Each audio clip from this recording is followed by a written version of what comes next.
La voix du peuple. La voix du peuple. La voix du peuple sur Radio Avoulété. La voix du peuple, une émission du peuple, par le peuple.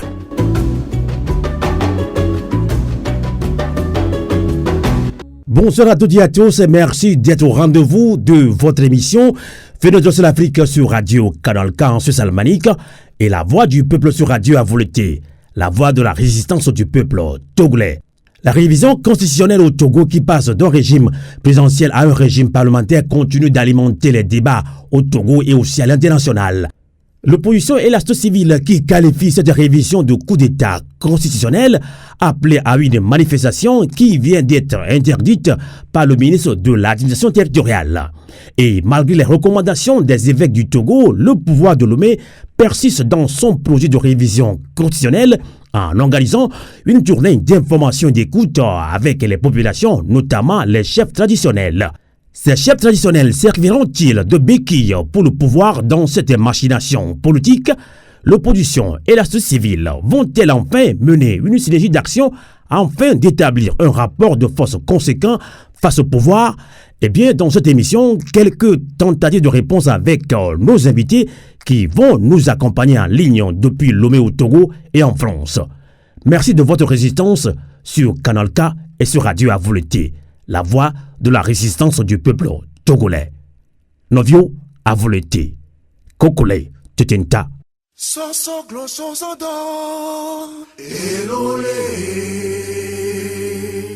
Radio Avoulété, l'esprit patriotique. Et nous accueillons en ligne depuis Lomé au Togo, Dr Richard Tchinjo. Bonsoir. Bonsoir Sylvain Amos. Bonsoir à mon co-débatteur. Bonsoir également à tous les auditrices et auditeurs de la radio Avoulété Canal K. Dr Tchinjo, merci beaucoup de votre disponibilité.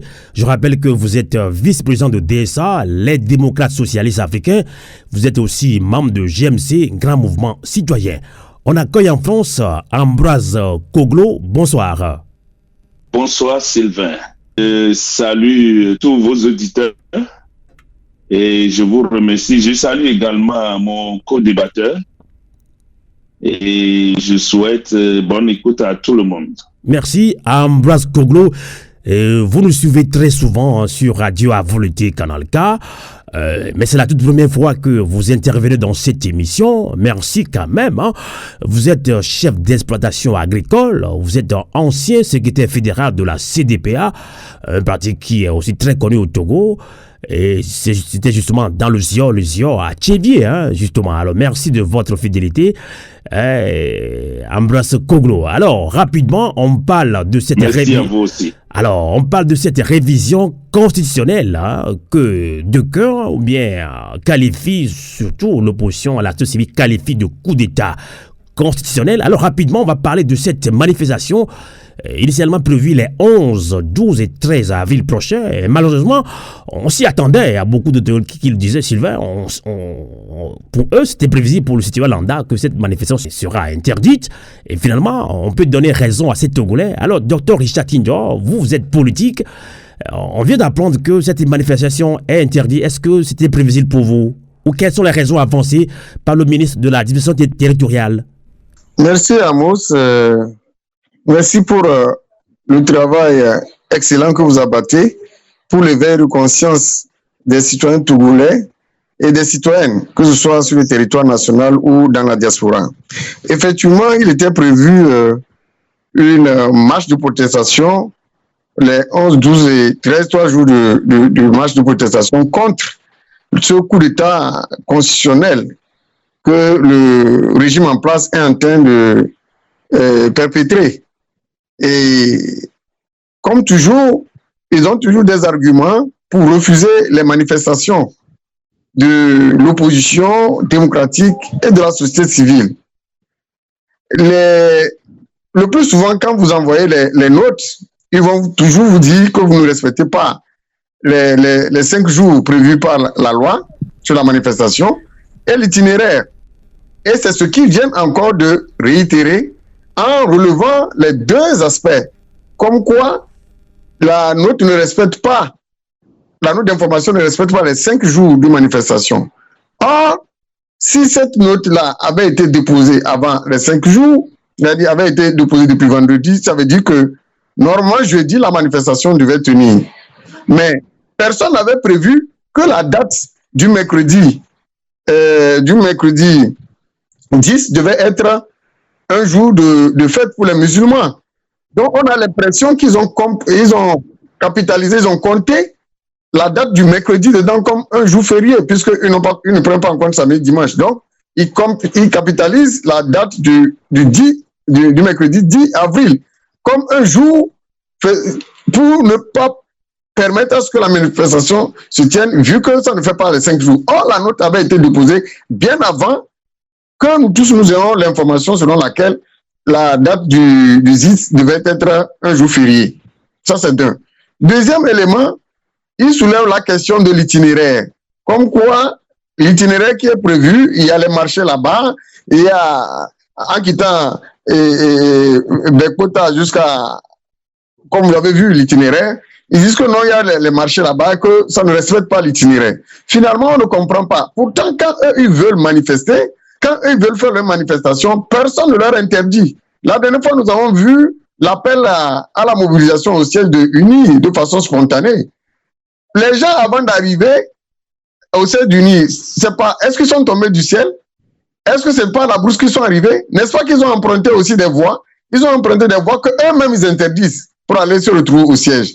Quand ils organisent les manifestations au lycée d'Aguaï, les meetings qu'ils organisent au lycée d'Aguaï, n'est-ce pas que c'est toujours les mêmes voies que les gens empruntent pour aller? Pourquoi quand c'est toujours l'opposition qui a toujours des arguments fallacieux pour empêcher cette manifestation?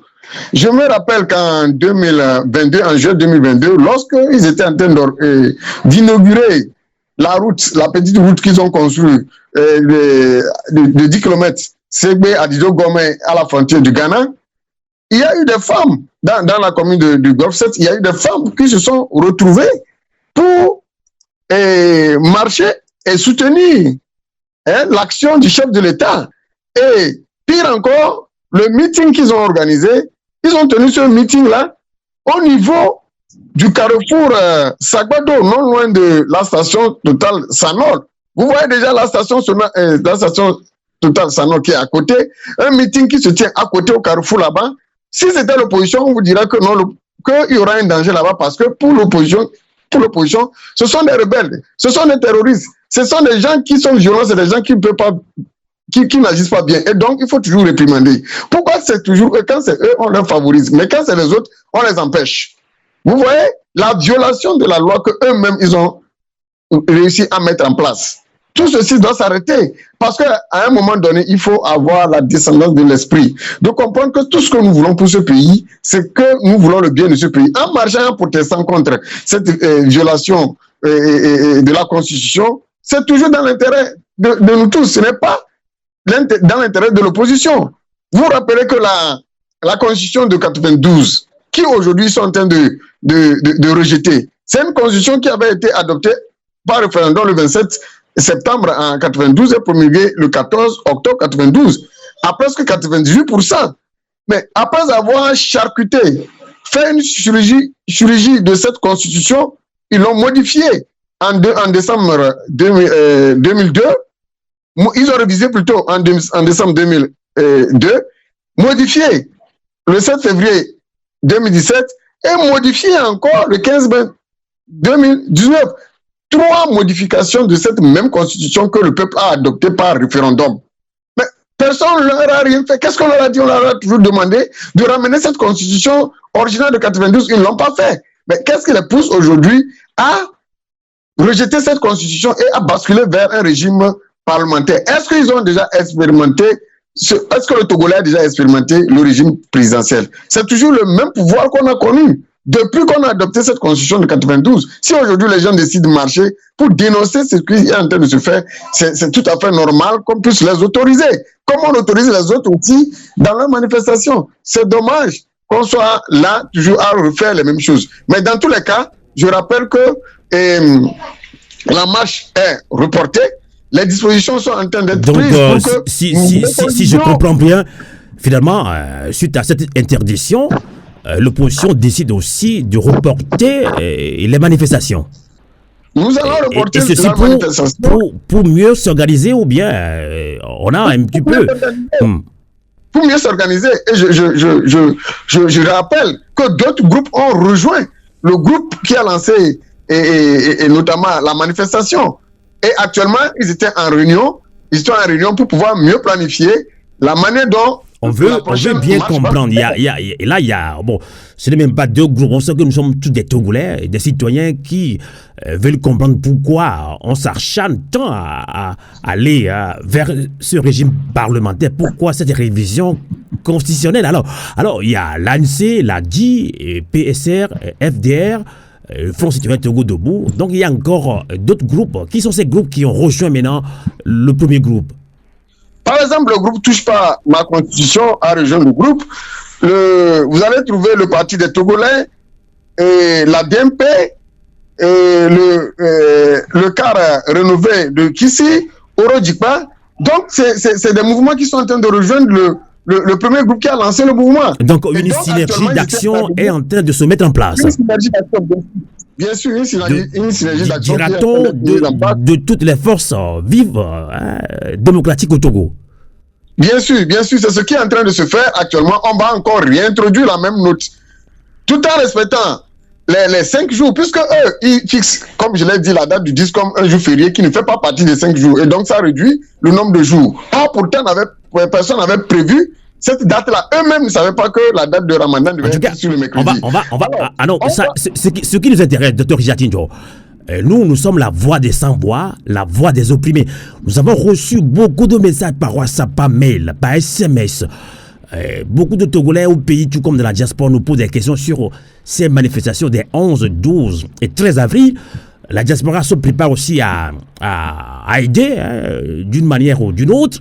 Et là, finalement, la manifestation interdite, quoi faire? Donc, pour vous, c'est une bonne nouvelle. Vous nous dites maintenant que presque toute l'opposition, société civile au Togo, seront ensemble pour mieux s'organiser. Si, c'est ce qui est en train de se faire. Vous savez, parfois, c'est ton ennemi qui te donne l'arme pour mieux le combattre. Ils ont rejeté la date qui est prévue, les 11 et 12. Les 3 jours qui sont prévus pour la manifestation, nous on le prend avec fair play. Mais ça nous permet de mieux nous organiser et de ratisser large. Et d'ailleurs, c'est ce que je venais de vous confirmer en vous disant que certains ont rejoint le mouvement et à l'heure où je vous parle, ils sont en réunion pour pouvoir mieux planifier la prochaine sortie. Nous allons respecter l'itinéraire tel qu'ils le disent. Nous allons tout faire pour que l'itinéraire tel qu'ils le veulent, nous le respectons. Maintenant, nous verrons quels seront les arguments qui vont encore développer pour interdire la manifestation. D'accord. Alors, il y a une mauvaise nouvelle et bonne nouvelle. La mauvaise, c'est que la manifestation est interdite par le ministre de la Dimension territoriale. La bonne nouvelle, c'est maintenant, c'est ce que veut le peuple togolais, l'union de l'opposition, synergie d'action. Là, vous l'avez dit, c'est confirmé. On va y arriver. Alors, Ambras Koglo, je l'ai dit tout à l'heure, vous êtes chef d'exploitation agricole, ancien secrétaire fédéral de la CDPA dans le Zio au Togo, notamment à Tchévier, si je ne me trompe pas. Alors, vous avez suivi l'homme politique Richard et Dr. Richard Tinjo sur les manifestations qui sont finalement interdites. Quelle est votre réaction, Ambras Koglo? Déjà, je voulais remercier mon co-débatteur de l'information là qu'il nous a donnée avec, on ne peut plus, une clarté énorme. Il a été très très clair et net. Je voulais le remercier pour ça. Sylvain, je pense qu'il faut avoir le courage de nous dire la vérité. Il faut avoir le courage de nous dire la vérité. Ceux qui ont organisé premièrement cette marche, c'est quand même des gens qui luttent, qui organisent des manifestations dans ce pays il y a très très longtemps. Ils connaissent les risques. Ils savent comment ça se passe. Sylvain et mon co-débatteur, vous savez très bien qu'il n'y a jamais eu une marche qui a fait trembler le régime, si ce n'est que une marche organisée par l'ensemble de l'opposition.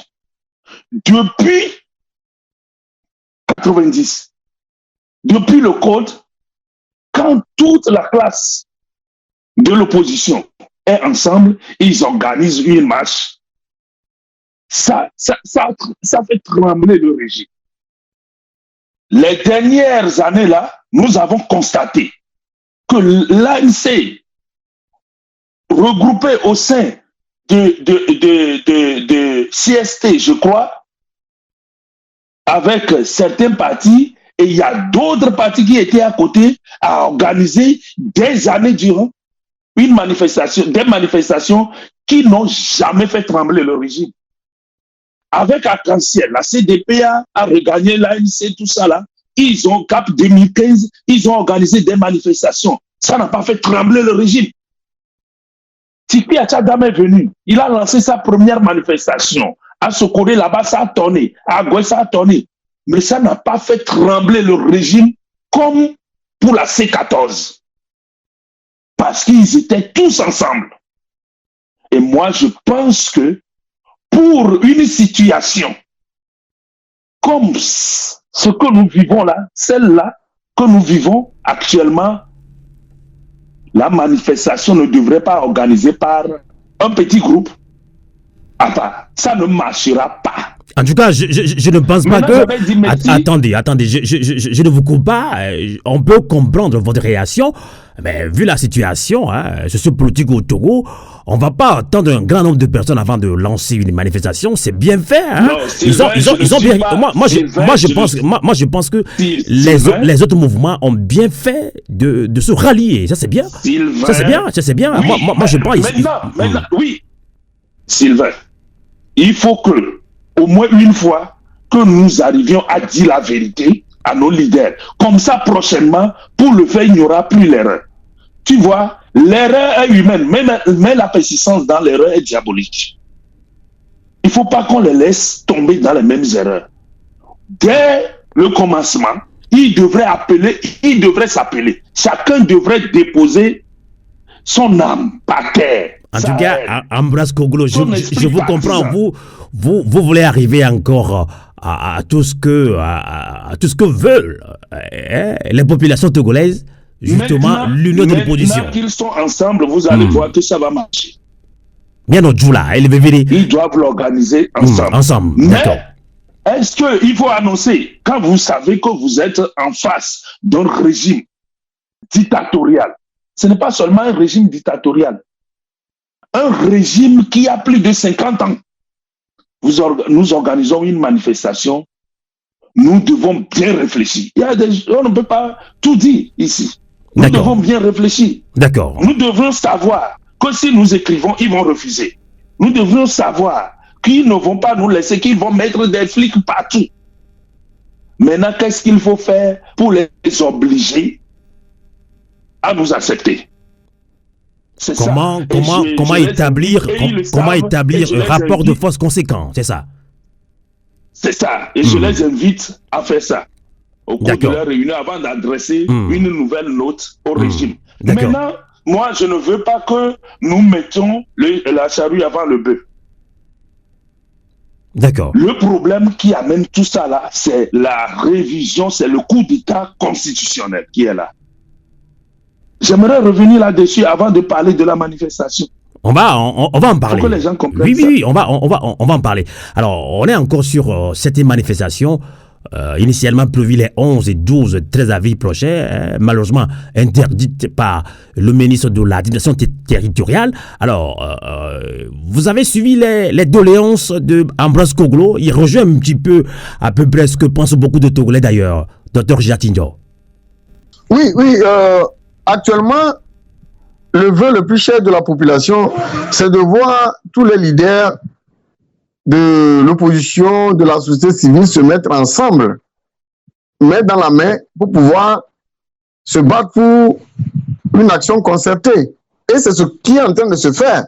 Je crois qu'on ne peut pas cacher cette information-là à l'opinion nationale et internationale pour dire, et enfin, les leaders ont décidé de se mettre ensemble pour se battre contre ce coup d'État constitutionnel que le régime est en train de nous faire voir.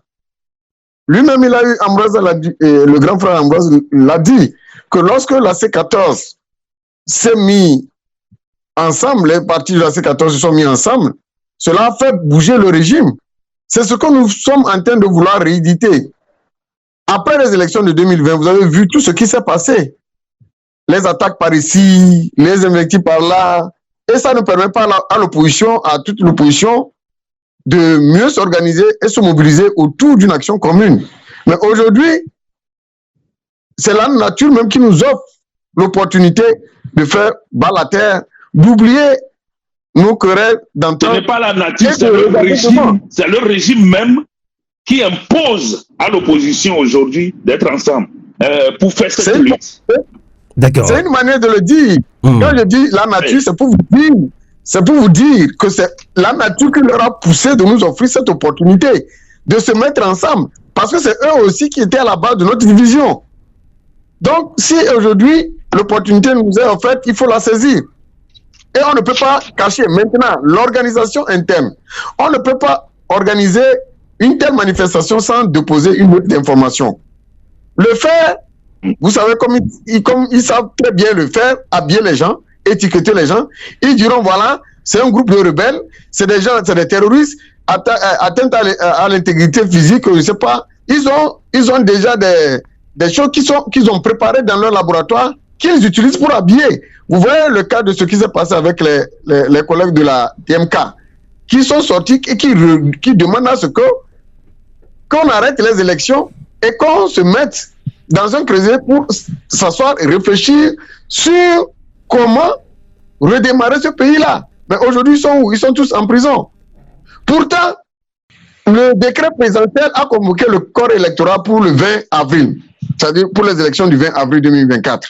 Mais par un simple communiqué de la présidence, on a suspendu le processus électoral. La CENI, qui est une commission indépendante, censée mener à bien ses activités de manière indépendante, est portée disparue. Depuis que le communiqué de la présidence est sorti, la CENI est devenue muette.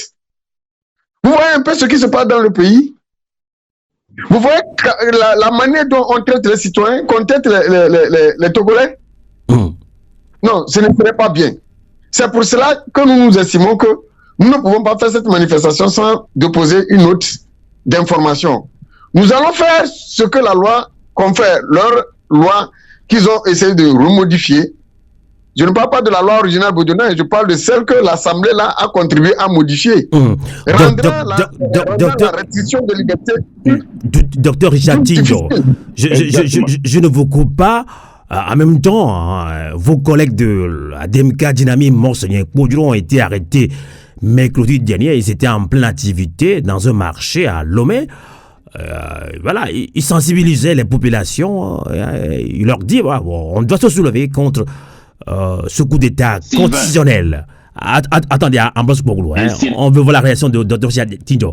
Puisque là, est-ce que vous êtes prêt aussi? On ne sait jamais. Vous pouvez être aussi arrêté par ce pouvoir. Vous savez, lorsque vous engagez en politique, le risque est très élevé. Et c'est d'ailleurs ce qui fait que la plupart des Togolais ne veulent pas s'engager et se cachent derrière la bannière qu'ils sont apolitiques, ils ne veulent pas faire de la politique. Et pourtant, le politique décide à leur place. Le politique les fait souffrir. Le politique gère mal le pays. La gouvernance dans laquelle nous sommes aujourd'hui, nous voyons les conséquences. Les coupures d'électricité ici, les frigidaires, les instruments des gens qui se gâtent, mais personne n'est là pour les dédommager. C'est ça aussi la gouvernance. Maintenant, lorsque vous refusez de faire la politique, c'est que c'est des gens qui feront la politique à votre place, qui vont décider à votre place. Si vous refusez d'écrire votre histoire, c'est quelqu'un d'autre qui écrira votre histoire. La politique, c'est un jeu dangereux. Malheureusement, ce qui ne devait pas être le cas. Donc, ce qui est arrivé aux gens de la DMK, il va falloir que tous les Togolais se mettent debout contre ce régime. Je ne crois pas qu'ils pourront arrêter tous les Togolais au même moment remplir toutes les prisons. Et le combat que nous sommes en train de mener, c'est le combat pour aussi la libération des collègues de la DMK. C'est le combat pour libérer tout le peuple togolais, y compris même les militants du parti au pouvoir qui sont dans ce pouvoir. Il y a encore plus d'une centaine de prisonniers politiques en prison. Il y a encore des centaines de prisonniers politiques. Ce sont des martyrs. Nous allons les considérer comme des martyrs. Ils ont donné leur vie pour que le pays soit libéré comme nos aïeux l'ont fait. Il faut que le Togolais comprenne cela. Il faut que le Togolais comprenne que nous devons nous battre sans quoi Dieu ne viendra pas nous sauver de notre situation. D'accord. Si nous pensons que nous allons implorer Dieu et que les choses vont changer, apparemment Dieu aurait quitté déjà notre pays. Sinon, pourquoi dans les autres pays, les gens ont réussi à se battre et à changer les choses, et nous continuons toujours pas à croire que c'est Dieu qui viendra le faire. Dieu a dit, aide-toi, le ciel t'aidera. C'est pour cela que nous sommes obligés. Ça devient un devoir pour tous les citoyens de se lever. Tous se disent, non, nous ne pouvons plus accepter ce coup de force. Ce qui se passe actuellement avec l'Assemblée des députés. Dans quelle loi de la République autorise les députés à aller faire les consultations de masse pour avoir l'opinion? On va en parler, on va aller pas à pas. Je vais donner la parole à Ambroise Koglo. Il voulait réagir, entre-temps je l'ai coupé. Ambroise Koglo, vu la situation et malgré les recommandations des évêques du Togo, on voit que le pouvoir de Lomé persiste dans son projet de révision constitutionnelle en organisant une tournée d'information et d'écoute avec les populations et notamment les chefs traditionnels. Et on se pose beaucoup de questions. On sait comment les choses se font au Togo. Ces chefs traditionnels serviront-ils de béquille pour le pouvoir dans cette machination politique? Ambroise Koglo. Merci Sylvain. Avant de répondre à votre question, je voulais revenir sur un point par rapport au docteur Charles. Il a parlé de la correspondance que l'opposition devrait adresser au ministère, tout cela par rapport à la marche. C'est ce que je disais. Que tous ceux qui avaient organisé, les leaders qui avaient organisé la première marche, la grande partie organise des marches dans ce pays maintenant il y a longtemps. Ils connaissent le régime. Ils savent comment ça fonctionne. Ils connaissent les lois que le régime a imposées au peuple. Donc, ils devraient anticiper les choses. C'est ce que je voulais dire au commencement. Peut-être que je ne me suis pas bien expliqué. Maintenant qu'ils l'ont fait, c'est bien. Ils n'ont qu'à bien faire les choses pour que le régime ne trouve pas de faille pour eux. Ça, c'est un. Deuxième chose, la Constitution, qu'ils veulent réviser. La question que nous devons nous poser, c'est de savoir, est-ce qu'ils ont raison de proposer ou bien de demander la révision de cette Constitution ou pas? Est-ce que cette constitution mérite d'être révisée ou bien d'être changée ou pas? Ce n'est pas une question de régime. Régime parlementaire ou présidentiel ou semi-présidentiel, ce n'est pas ça le problème aujourd'hui. Mais c'est la Constitution même. Est-ce que la Constitution de 1992, dont nous tous, surtout au niveau de l'opposition, nous faisons toujours allusion. Est-ce que ça mérite d'être révisé ou pas? C'est la question qu'il faut se poser premièrement. Moi, je dirais oui. Parce qu'il faut le reconnaître, c'est une constitution qui a des lacunes aussi. Il y a des choses que je peux citer, mais je vais passer d'abord, si vous voulez, après je peux revenir. Maintenant, en dehors de ses propres lacunes, cette constitution a été tellement diluée qu'il est devenu trop fluide. Donc, il faut remettre des choses dedans pour que ça devienne plus consistant. Et si nous prenons ça comme ça, est-ce que nous sommes d'accord que cette constitution a besoin d'être révisée? C'est la deuxième question. La troisième question que je me pose, si nous sommes d'accord que cette constitution mérite d'être révisée ou d'être changée, dans quelles conditions nous devons le faire? C'est ça qui est le problème. Tout le problème est là-bas. Moi, je pense que tout le monde, que ce soit dans l'opposition ou dans le régime, dans la majorité, tout le monde est d'accord que cette constitution doit être changée ou révisée. Maintenant, pourquoi le régime s'attelle à changer ça coûte avant le changement de ces parlementaires, des parlementaires qui sont là actuellement? C'est ça que moi je ne comprends pas. C'est ça que je ne comprends pas. Ça veut dire qu'il y a une idée derrière qui décide de changer de régime ou de régime présidentiel ou parlementaire, tout ça là. Ça, ce n'est pas ça qui inquiète les Togolais aujourd'hui. Mais là où il y a le problème, que le régime doit savoir, que les Togolais doivent savoir, c'est qu'il y a une fuite de confiance entre le peuple et ses dirigeants. Ça, c'est vrai. Ça, c'est vrai. Quand nous changeons la Constitution, par exemple, on dit régime parlementaire. C'est ça qui va empêcher les gens de prendre les unions, courir et partir. C'est ça qui va empêcher le régime de ne pas arrêter des gens qui vont frauder. Moi, pendant les élections locales, il y a eu un député agapé, un représentant du régime agapé, mais qui est intervenu dans des bureaux de vote pour menacer les gens, agresser les gens. Personne n'a rien dit à ce monsieur. On sait qu'au Togo, c'est la raison du plus fort. Hein? C'est la raison du plus fort. Alors, oui, on comprend. On va y aller. Hein? Maintenant, je pense qu'on a assez communiqué sur ce coup d'État constitutionnel au Togo, pas de révision constitutionnelle. Alors, docteur Richard Maintenant, les chefs traditionnels, vous avez parlé des chefs traditionnels. Oui, puisqu'on doit aller rapidement, parce que... les chefs traditionnels, si nous disons qu'ils sont des béquilles, si les gens doutent, la population doute d'eux. C'est vrai. Sylvain, docteur Charles, je vais vous donner une seule preuve. Docteur Richard Tinjo. Chefs traditionnels là, docteur Richard plutôt. Tinjo. Ces chefs traditionnels là, ils sont arrivés sur le trône commun. Je vais reformuler ma question. Nous sommes une émission d'information, de sensibilisation. Je l'ai dit, hein, malgré les recommandations des évêques du Togo, hein, les évêques du Togo ont fait une communication, ils ne sont pas d'accord. Ils ont dit à force de surseoir à cette révision constitutionnelle et de parler avec le peuple et de parler avec la classe politique. Alors, on voit que malgré ces recommandations des évêques du Togo, le pouvoir de Lomé persiste dans son projet. Et là, on organise une tournée d'information. On veut aller vers les populations, notamment les chefs traditionnels. Mais on sait comment ces chefs traditionnels fonctionnent au Togo. Ambroise Kongolo. Nous avons fait la même chose en 90-89. Je pense que le régime, le président Faure, vous demande de vous soulever.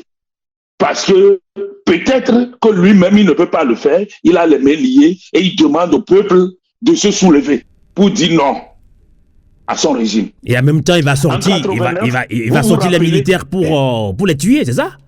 Puisque c'est ce qui se passe au Togo. Oui, ce que je dis, c'est très profond. En 89, nous avons assisté à la même chose. C'est-à-dire que le multipartisme, le feu président Eyadema avait envoyé des gens pour aller voir les chefs traditionnels, les leaders d'opinion, sur toute l'étendue du territoire pour lui ramener un rapport. Parce qu'il sait que quand il va, les chefs traditionnels, tout ça là, ils sont à sa solde. Ce qui veut dire qu'ils ne diront que ce qui fera plaisir au prince. Pourquoi ils ont envoyé des gens? Pourquoi, quand vous parlez d'un dialogue, pourquoi ne pas appeler d'abord la classe politique? Autant organiser une conférence. Je ne veux pas poser cette question à l'homme politique dans cette émission. Et nos citoyens, ceux qui nous écoutent au Togo, ils doivent faire quoi dans cette situation? Puisque ce sont ces chefs traditionnels qui parleront à notre place. Ces chefs traditionnels doivent penser à leur administré. Ils doivent penser au trône sur lequel ils sont assis. Ils doivent savoir que ce problème va encore amener des morts, qu'il y a eu trop de morts au Togo. Ils doivent avoir le courage pour dire à ce régime de surseoir à ce projet. Ils doivent penser aux forces traditionnelles sur lesquelles on a installé leur trône. Si nous revenons en Afrique, je pense que tous les chefs, avant d'être installés, ont fait des cérémonies. Et ils promettent de défendre les intérêts de leurs administrés, de leur population. Ils doivent savoir que le Togo souffre. les Togolais souffrent. Et cette constitution va amener encore une souffrance éternelle, une souffrance indéterminée. Ils doivent avoir le courage de dire à ceux qui viennent les rencontrer, non, arrêtez ce projet. Ils ne vont pas les arrêter, ils ne vont pas les tuer. Le président Faure ne fera jamais ça. Il ne va pas tuer, il ne tuera aucun chef traditionnel. Il n'enlèvera aucun chef traditionnel. Il veut seulement qu'on lui dise la vérité. Donc, ayez le courage. C'est tout ce que moi je peux dire aux chefs traditionnels. Ils n'ont qu'à avoir le courage de dire non, arrêtez ça. D'accord. Alors, docteur Richard Tindio, vous avez déjà commencé à intervenir par rapport à cette tournée d'information et d'écoute qu'organise surtout l'Assemblée nationale. Les députés vont auprès des populations pour discuter, les informer sur cette révision constitutionnelle notamment. Ils vont vers les chefs traditionnels, c'est ce que nous avons appris. Mais en même temps, il se pourrait que ça se passe pas tellement bien. Est-ce que vous pouvez nous éclairer un peu plus? Vous êtes sur le terrain. Ça se passe comment, cette tournée? Quelle information détenez-vous? D'abord, la tournée, telle que ça se présentait un peu ridicule, si vous nous permettez le terme. Parce qu'on dit qu'on va rencontrer les chefs traditionnels et des groupes organisés. Quels sont ceux qui constituent ce groupe organisé-là? Ces chefs traditionnels qui vont rencontrer. Ces chefs traditionnels qui vont rencontrer là, avec quel document? Est-ce qu'ils y vont là-bas pour leur remettre le document, qu'ils lisent et après qu'un débat s'ouvre entre eux? Ces groupes organisés qui vont rencontrer, est-ce que ces personnes-là ont des documents qu'ils vont lire et après tout débattre? Ou bien juste ils vont faire une présentation de leur intention à la population, à quelques personnes acquises à leur cause? Ou bien ils sont en train de vouloir faire le forcing? Vous comprenez que ce qui se passe sur le terrain, il y a des gens même qui ont réagi, qui ont montré qu'il y a une exclusion. Il y a une exclusion, on n'accepte pas tout le monde. On vous dit, voilà, c'est le chef canton. Est-ce que l'information, vous êtes très proche de la population, est-ce que l'information sur cette tournée a bien circulé à Lomé, un peu dans les villages? Est-ce que vous avez posé la question au Togolais-Landa? Je te dis que l'information a circulé entre les militants du pouvoir et les sympathisants. Je prends l'exemple de la préfecture de Dankwen, d'où je suis originaire. Je suis un conseiller municipal. Au cours de leur visite là-bas, quand j'ai appelé le maire, je n'y étais pas, mais je l'ai appelé directement pour dire, il paraît qu'ils sont arrivés chez nous. Comment ça s'est passé? Il m'a dit qu'il n'était pas associé à l'organisation. Lui aussi, là, il a reçu l'invitation de venir avec ses adjoints et les présidents des commissions permanentes. Or, nous savons que les présidents des commissions permanentes sont des militants d'UNI. L'agent au maire, les agents au maire sont des militants de UNI. Nous qui sommes de la mouvance de l'opposition, nous n'avons même pas eu l'information, nous ne savons même pas ce qui s'est passé et que l'organisation s'est passée là-bas, dans la préfecture. Et des gens ont été appelés, des opérateurs économiques, des groupements, qu'eux-mêmes, ils soutiennent, qu'ils ont appelés. Mais dans ce cas-là, est-ce que c'est réellement un vrai travail qu'on est en train de faire ou bien on est en train de faire du jeu et utiliser la masse populaire là pour flouer l'opinion internationale comme quoi les consultations populaires ont été menées pour que les populations se prononcent? Est-ce que c'est ce qu'on a demandé? Est-ce que c'est d'ailleurs même la mission de ces députés-là? Ces députés qui sont en fin de mandat, qui ont fini leur mandat depuis décembre 2023, est-ce que c'est leur mission? Comment dans un processus électoral, on a déjà lancé le processus électoral, le corps électoral a été convoqué le 20 avril, on doit se retrouver pour les élections. Et on nous annonce que par un communiqué de la présidence qu'on suspend le processus électoral, la CENI ne se prononce pas. Ce que les députés là sont en train de faire, sur la forme, il n'y a aucune loi qui les autorise. D'abord, quand nous prenons l'article 144 sur la révision de la Constitution, on dit que l'initiative de la révision de la Constitution appartient concurremment au président et à un cinquième au moins des députés composant l'Assemblée. Et là, on va plus loin pour dire à l'alinéa 5 qu'aucune procédure de révision ne peut être engagée ou poursuivie en période d'intérim ou de vacances ou lorsqu'il est porté atteinte à l'intégrité du territoire. Aujourd'hui, le pays n'est pas, il n'y a pas quelque chose qui porte atteinte à l'intégrité du territoire. On n'est pas victime de catastrophe, on n'est pas victime d'une guerre, et ainsi de suite. Actuellement, les députés là sont en intérim. Ils assurent les affaires courantes. Assurer les affaires courantes ne veut pas dire que vous allez engager la nation sur des réformes qui ne vous concernent pas. D'accord. Est-ce que, par exemple, quelqu'un qui va à la retraite, si vous permettez, quelqu'un qui va à la retraite aujourd'hui, un directeur qui était peut-être en fonction, et avant qu'on ne nomme un nouveau directeur, il est toujours en fonction en évacuant les affaires courantes. Est-ce qu'il a encore le pouvoir de nommer des gens pendant la période où il assure l'intérim? Docteur Jatindo, donc pour vous, cette tournée peut être considérée comme une machination politique. C'est une machination politique, puisque ces députés-là n'ont aucune légitimité de poser ce qu'ils sont en train de faire. Ils ont un temps mis en place la commission le médiateur de la République, quelque chose comme ça. Pourquoi ne pouvez pas confier cela au médiateur de la République ou bien réactiver leur cellule de la CVJ pour leur dire, bon, ok, voilà nos intentions. Nous avons envie de changer la Constitution. Mais pour l'heure, comme nous sommes dans un processus électoral, laissons le processus électoral aboutir. Et à la fin, on pourra réintroduire la question là au niveau des instances pour que le dialogue soit plus inclusif au lieu que le dialogue soit exclusif. D'accord. Alors attendez, Ambroise Koglo, je vais dire direct. Moi, je reçois beaucoup de questions. Nous l'avons dit, nous sommes la voix des sans-voix. Alors, un Togolais Landam nous dit, et là, vous opposants, nous sommes aussi opposants, nos populations aussi, mais vous êtes des leaders. On nous dit, voilà, le pouvoir, par tous ces actes qu'il pose, vous montre 2 ou 3 fois déjà que lui, il est prêt à tout faire. Maintenant, à vous de faire tout et tout pour avoir un rapport de force conséquent, Dr Jatindo. C'est ce que nous sommes en train de nous évertuer à faire, Amos.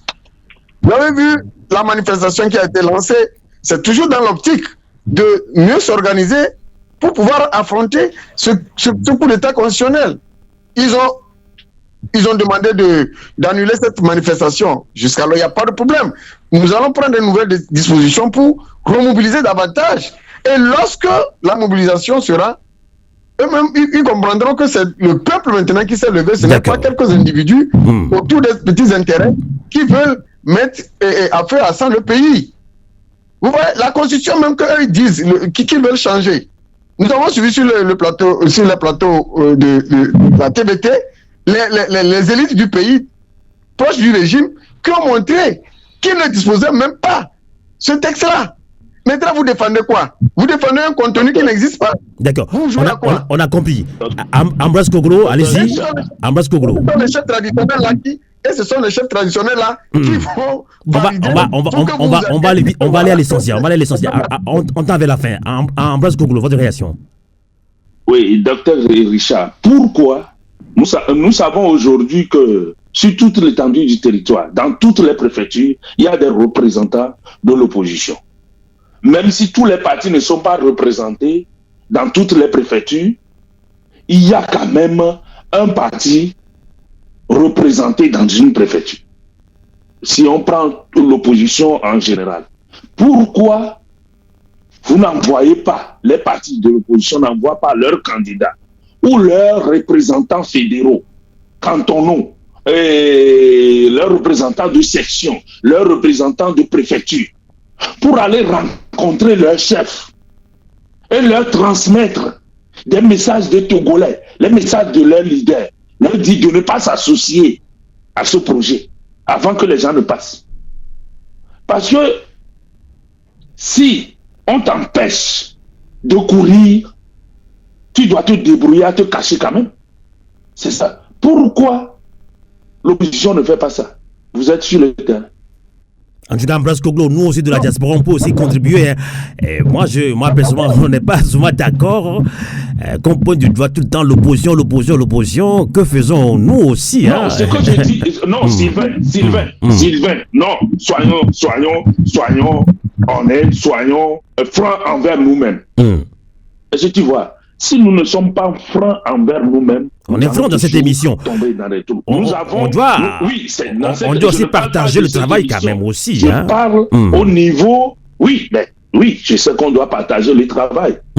Moi, je sais ce que je vais faire. Je sais ce que je fais. D'accord. Mais quand je dis ça, c'est que l'opposition, aujourd'hui, on nous empêche de manifester. On nous empêche de faire ceci. On nous empêche de communiquer sur certaines, peut-être dans certains journaux.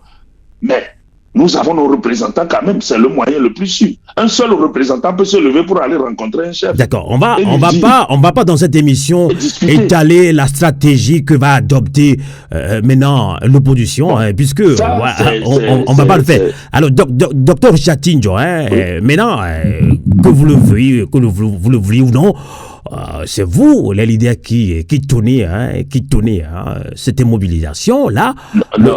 Sylvain. Allez-y. Je vous entends, Ambroise Koglo. Oui, le problème qui est là, il faut qu'on arrive à dire au peuple, que le peuple comprenne, que nos leaders, nous-mêmes, nous comprenions quelle stratégie utiliser pour mettre fin à ça. C'est là où moi j'aimerais qu'on arrive. D'accord, alors on vous a compris. Oui, c'est pourquoi je vous disais qu'on ne va pas encore parler de la stratégie que va adopter l'opposition dans une émission, c'est clair. Ce qu'on peut dire, la conscience individuelle qui doit nécessairement aboutir à une conscience collective. La conscience individuelle, que chacun prenne conscience. L'opposition prend aussi conscience. Alors, docteur Chatinjo, on va conclure cette émission. Là c'est chaud au Togo, c'est chaud. On l'a dit à l'entame de cette émission, la mauvaise nouvelle, c'est que la manifestation a été interdite par le ministre de la Division territoriale. La bonne nouvelle, c'est que maintenant, on entend toute l'opposition confondue, tout le monde au Togo, l'opposition de la société civile, on tend vers encore une grande coalition, on ne sait pas encore, mais tout le monde maintenant parle d'une seule et même voix.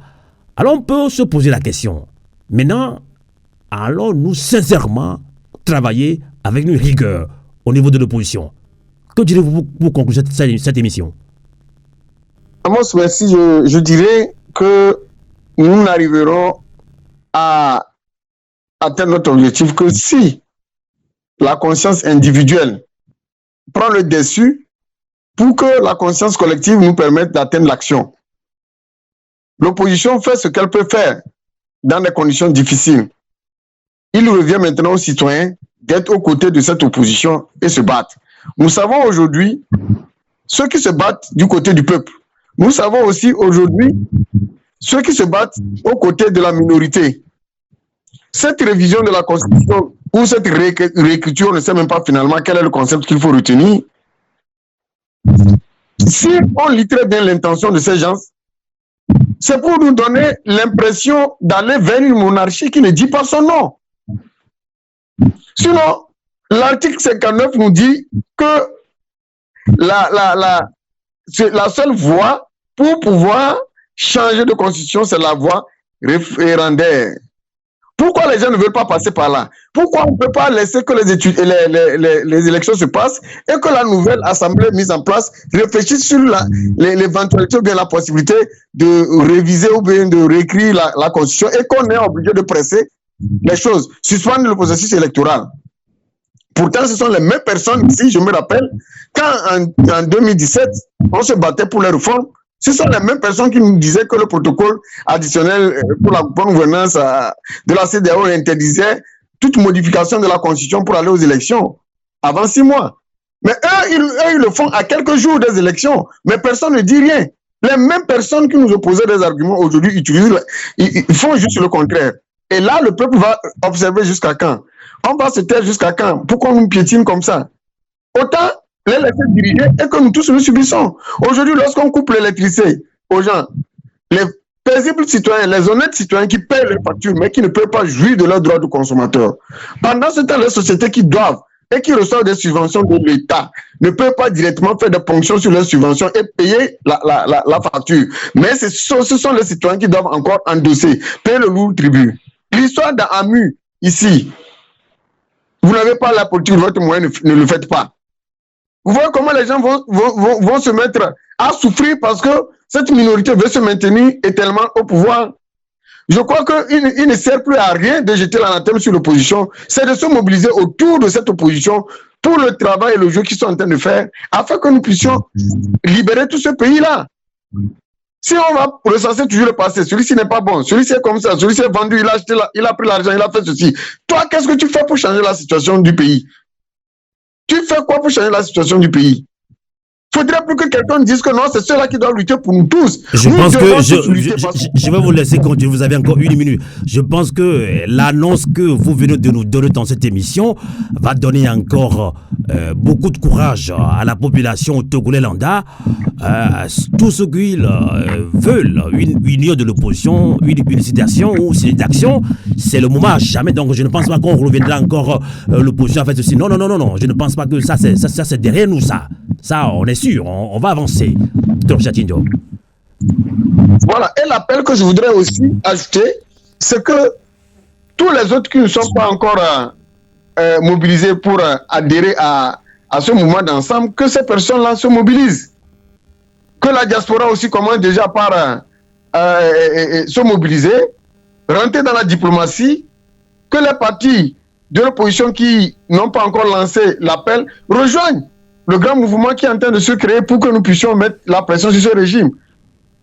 Je ne continue pas à accorder le bénéfice du doute au chef de l'État, comme quoi il fera quelque chose pour l'apaisement de ce pays. Parce que ceux qui sont autour de lui ne lui disent pas la vérité. Ils ne lui disent pas la vérité. Sinon, il ne serait pas en train de se transporter à travers le territoire pour aller endormir le peuple, endormir les gens, et utiliser les images comme quoi c'est la population qui a adhéré au changement de ce régime. Les chefs qui sont là-bas, combien de chefs ont le document en main et ont lu et ont compris pour poser des questions? Ceux-mêmes qui sont en train de circuler. En tout cas, peut-être que je n'aime pas... en tout cas, les audios ont circulé. Hein. Il se pourrait que le ministre de la fonction publique, Chibé Baora, a dit on viendra on viendra vers vous, on viendra faire une consultation, mais ça ne changera rien. Ça veut dire que le chien aboie, la caravane passe. Voilà des comportements que le chef de l'État doit sanctionner. C'est des comportements qui peuvent mettre à feu à sang le pays. Quand vous dites qu'on viendra, ça ne changera absolument rien. Ça veut dire que vous avez le monopole, le pouvoir et tout vous est permis. Ça, c'est une provocation. Bon, peut-être qu'on n'a pas bien compris. Peut-être qu'on n'a pas bien compris le sens de ce qu'il veut dire, de ce qu'il voulait dire même. Pour beaucoup de Togolais, des gens nous ont écrit. Hein. Voilà, ils sont un peu frustrés. Amos, si vous voulez me consulter, vous dites que j'intervienne ou pas, ça ne changera à rien. Ce paternalisme-là, c'est se moquer des gens. Vous me consultez, mais même, ça veut dire que quelque chose que je dirais, ça ne changera en rien votre position. Est-ce que ça vaut la peine d'utiliser l'argent du contribuable pour circuler pendant tout ce temps-là à travers le territoire national, comme quoi on veut convaincre les gens à adhérer à quelque chose qui ne... C'est juste une simple formalité, c'est juste une simple formalité. Alors... Mais ce n'est pas bien. D'accord, merci. Ce n'est pas bien. Merci, Dr Chatinjo. Pensons toujours à demain. Parce que demain, s'ils se retrouvent dans une telle position, je suis sûr qu'ils seront les premiers à crier. Le cas du Sénégal doit pouvoir nous renseigner. Le cas du Sénégal doit pouvoir nous donner une bonne leçon. Le président Macky Sall a tenté de changer des choses là-bas. Vous avez vu comment le peuple s'est levé. Vous avez vu comment les gens à la tête des institutions ont agi au nom de l'intérêt supérieur de la nation. Donc il ne faudrait pas, parce que quelqu'un est assis quelque part, il a un pouvoir qui peut décider, narguer la population comme il veut. Malheureusement, nous sommes au Togo. Merci, on doit conclure. Merci.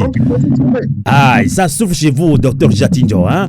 Alors, merci infiniment, Dr Richard Tinjo. Je rappelle que vous êtes vice-président de DSA, les démocrates socialistes africains. Vous êtes également un membre influent de GMC, grand mouvement citoyen. Merci infiniment, on va continuer. Vous nous avez donné encore beaucoup de courage. Hein? En tout cas, nous, à la rédaction de Radio Avouleté, puisque nous sommes la voix de la résistance du peuple togolais, la voix des sans-voix, beaucoup de Togolais réclament cette synergie d'action. Vous l'avez annoncé, bravo à vous, félicitations, bonne chance à nous tous. Cette fois-ci, ce sera le bon.